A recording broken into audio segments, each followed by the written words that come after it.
नमस्कार दोस्तों, आज मैं आपके लिए लेकर आई हूँ हरियाली तीज की पूजा विधि एवं व्रत कथा। सावन माह के शुक्ल पक्ष की तृतीया तिथि को हरियाली तीज मनाई जाती है। कहा जाता है कि माता पार्वती ने भगवान शिव को पति रूप में पाने के लिए 107 जन्मों तक कठोर तप किया था। भगवान भोलेनाथ माता के इस अटल प्रेम और तप से प्रसन्न हुए और 108वें जन्म में माता पार्वती से विवाह किया। तभी से यह पर्व हरियाली तीज के रूप में मनाया जाता है।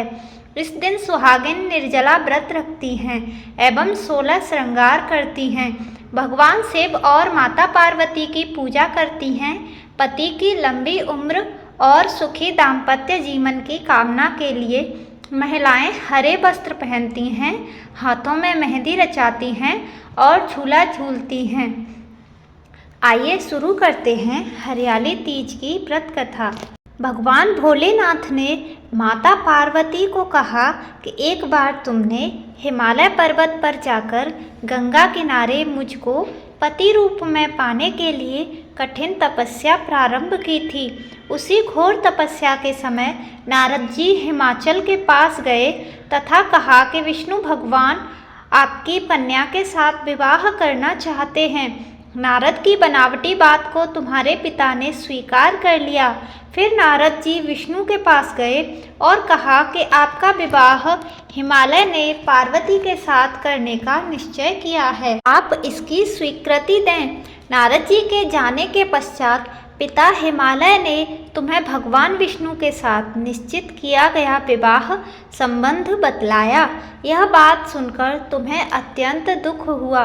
एक सखी के द्वारा दुख का कारण पूछे जाने पर तुमने कहा कि मैं इधर भगवान शंकर के साथ विवाह करने के लिए कठिन तपस्या कर रही हूँ, उधर हमारे पिताजी विष्णु भगवान के साथ संबंध करना चाहते हैं।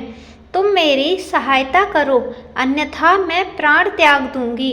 सखी ने धीरज देते हुए कहा, मैं तुम्हें ऐसे वन में ले चलूंगी कि तुम्हारे पिता को पता न चले।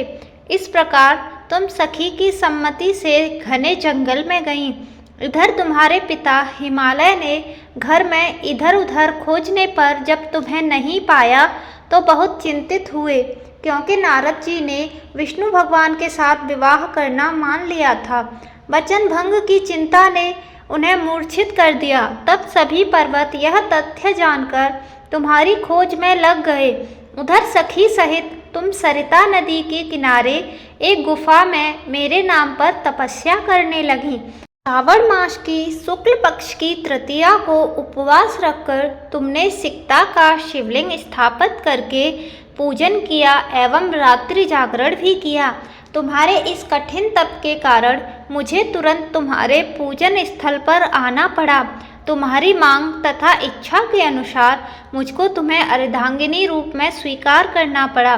तत्पश्चात मैं तुम्हें कैलाश पर्वत पर लेकर चला आया। प्रातः बेला में जब तुम पूजन सामग्री नदी में छोड़ रही थीं, उसी समय हिमालय राज उस स्थान पर पहुंच गए। वे तुम दोनों को देखकर पूछने लगे, बेटी तुम यहाँ कैसे आ गईं? तब तुमने विवाह वाली बात सुना दी। वे तुम्हें घर बुला लाए। तब शास्त्र विधि से तुम्हारा विवाह मेरे साथ हुआ। हरियाली तीज के नामकरण सखी द्वारा हरि जाने पर इसका नाम हरियाली तीज रखा गया।